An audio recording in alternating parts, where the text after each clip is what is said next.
Welcome back. This is the third video of section 4.1 covering higher order derivatives. So suppose that we have a map from an open subset of a norm space E into another norm space F, which is twice differentiable on the domain U, and consider a point small a in the domain. If this function f double prime is differentiable at A, then its derivative, so f double prime prime, is denoted by f triple prime at A, or f of order 3 at A. In this case, we say that f is 3 times differentiable at A, or simply that the third order derivatives at A exists. And we say that f is 3 times differentiable on the whole domain U if the third order derivative exists at every point in the domain. In this case, the third order derivative is a map from the same domain as f, which is U, but its target space is the space of linear bounded maps from E into the space of bounded bilinear maps from E times E into F. And this is identified with the space of 3 linear bounded maps from E into F. Okay, so f triple prime of A needs 3 arguments, h1, h2, h3, or UVW, if you like. So f prime of A needs 1 argument, h. F double prime at A needs 2 arguments, hk, or h1, h2, and so on. And if this map, f of order 3, is continuous, we say that f is of class C3 on U. And now it should be clear how to continue, how to define the notion of fourth order derivative, and so on. Okay, but let us, for precision, give a precise definition, which is an example of what we call a recursive definition. Recursive definition means that we define something in terms of itself, but we should have a basis step. Of course, now we have several basis steps. We know what is differentiable of order 1, order 2, order 3. Okay, so this is the definition. Of course, so let us start the case n equal 2. Okay, so n is at least 2, an integer which is at least 2.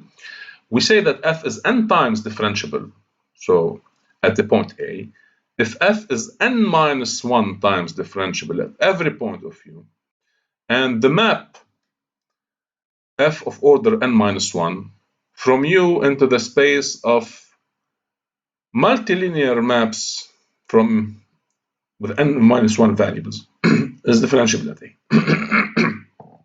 Okay, so there's no circular reasoning here, because we define the nth order derivative in terms of the n minus 1 order derivative. Okay, so how to proceed? If we know the basis case for n equal 1 or 2, okay, n is at least 2, then n minus 1 is 1. So we know what is f1.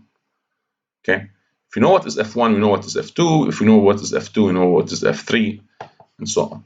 Okay, so, and in this case, the n minus 1 derivative at A is called the derivative of the n minus 1 order derivative is called the nth order derivative of at A, and it's denoted by f of n at A. Okay, so of course it's a multilinear bounded map with n variables. Okay, so this means that f of order n at A, when it exists, needs n directions, if you like. Okay, so, and all the directions belong to the same space E. Okay, so the image under Fn of A in the direction H is denoted by one of these following notations. So Fn of A in the direction H, which is really a vector or an n-tuple, or we can put a dot actually, if you like, you can put the dot, and this is the notation used by Cartan. Okay, and of course, you guess the sequel if the nth order derivative exists at every point, we say that f is n times differentiable of u on u, and then we have a map. So f of order n is a map from u into the space of multilinear bounded maps of n variables. Okay, and if this map is continuous, we say that f is of class Cn. If f is of class Cn for every integer n, non-negative integer n, then we say that f is of class C infinity. Okay. And as an extreme case, we say that f is of class C0 if it's just continuous. Okay, so C0 means continuous, C1 means continuously differentiable, C2 twice continuously differentiable, and so on.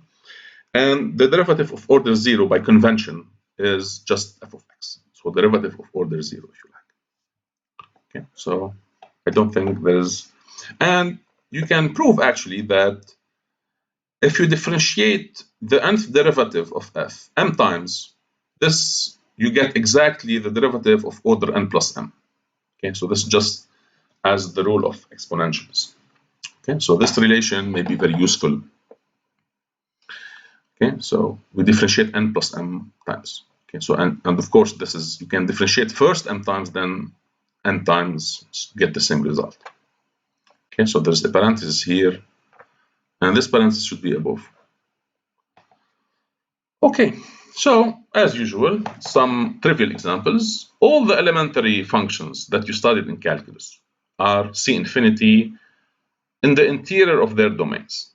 Okay, what do I mean by elementary function? An elementary function is usually thought of, so it includes polynomials, rational functions, which is the ratio of two polynomials, radicals, the exponential function, any kind of logarithm, trigonometric and inverse trigonometric functions. Okay, so whenever they are defined, but inside. Why do I say inside? Because, for example, if you take the radical x is continuous on its domain, which is 0 plus infinity, but it's not differentiable at 0, so it's differentiable on the interior of 0 infinity. Okay, so one has to pay attention to this. Now, here a less trivial example that I want you to solve. So it's an exercise as well. Define the following function by pasting together two maps. So paste the 0 map with the t-square map. Okay, so you can draw the graph of this easily. So show that f is of class C1, but not of class C2. This is very easy. So, but write the details. Okay, another trivial example. So we take our example that we studied before, an inner product space E, and we take the square of the norm. We already know that this map is of class C2, but actually it's of class C infinity. Okay, and this is really trivial. You prove that. Okay, less trivial, but you should be able to do it. We consider the space of continuous functions from the closed interval 0, 1 into R, and we equip it with the maximum or supremum norm or norm of uniform convergence.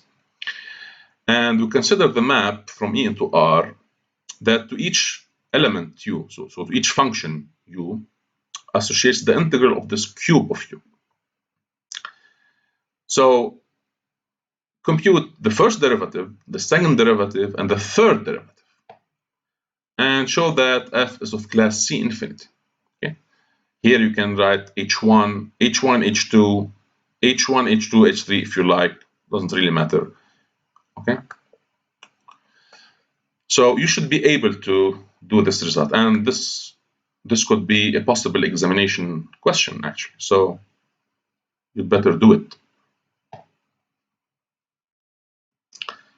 Now this is a more challenging exercise, but it's really fundamental. So I advise you to do it in details. It's really something fundamental in all analysis.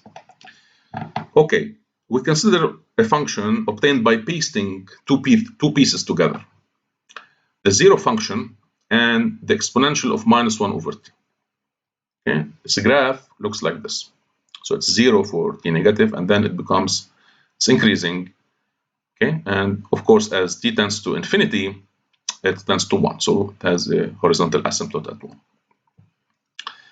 Show that f is C infinity, and for that you may use induction on n to prove that f is n times differentiable at 0, because the only problem is at 0, as you may notice. Okay, at any point t different from 0, there's no problem. Okay, because 0 is C infinity and e minus 1 over t is also C infinity. But the problem is at the point where we paste them. Okay, so we have to prove that f is n times differentiable at 0, and the nth order derivative at 0 is precisely 0. So the tangent is 0, the tangent of the derivative is 0, the tangent of the second order derivative is 0, and so on. Okay, and last question, what is the Taylor series of f at 0, and what can you conclude? Okay, so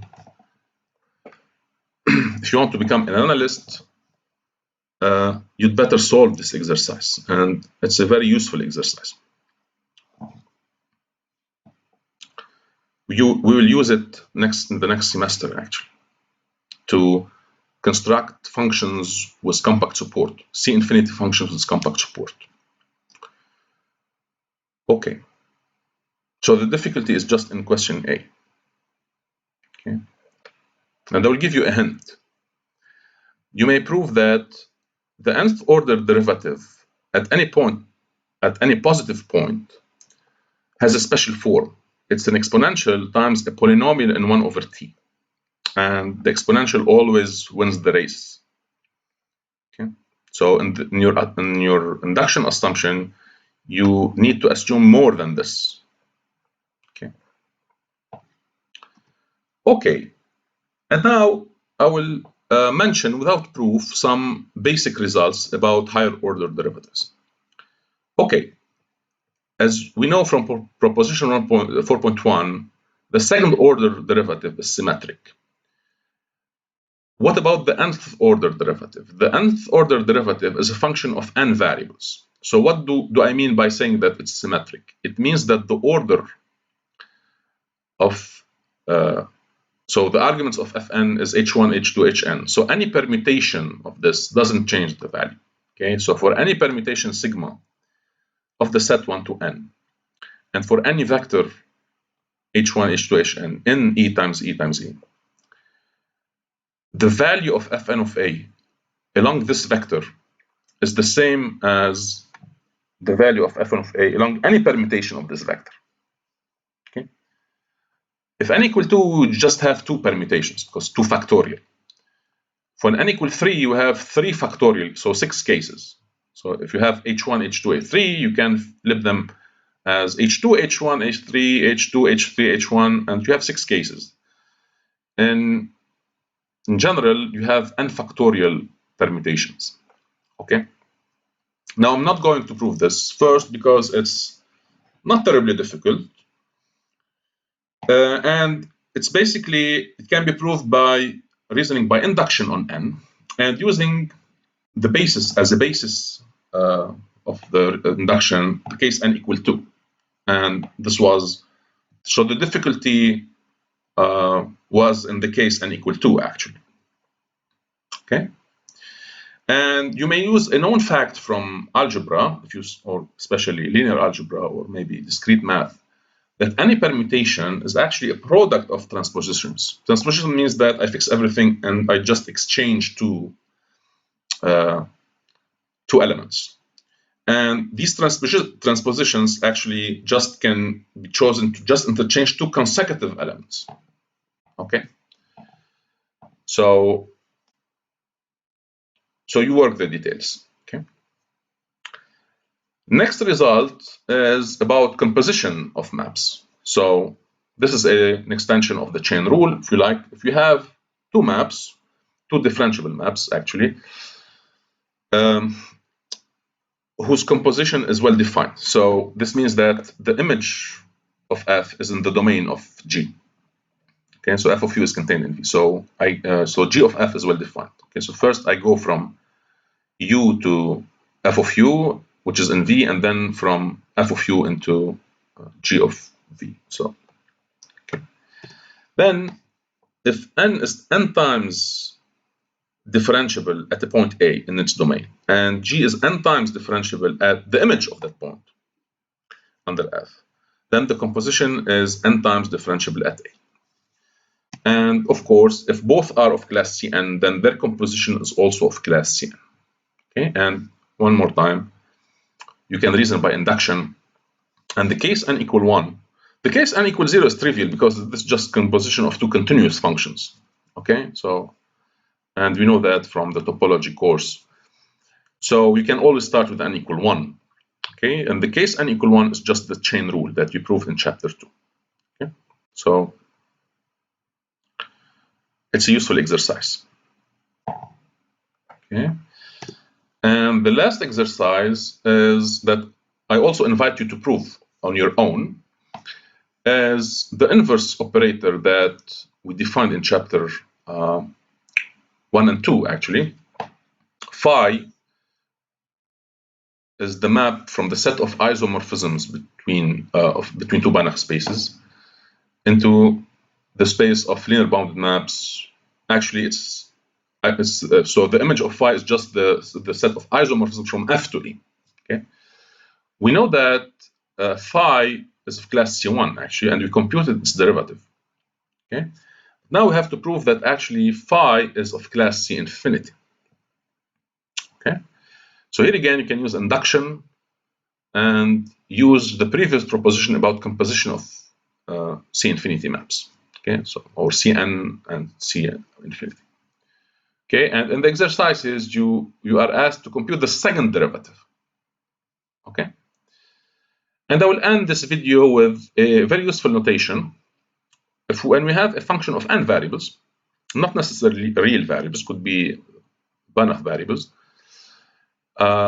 and if we have an n tuple of non-negative integers, alpha 1, alpha 2, alpha n, so each alpha k is a non-negative integer, could be 0, we say that this n tuple is a multi-index, and the height of alpha is just the sum of each component. Okay, so it's something non-negative.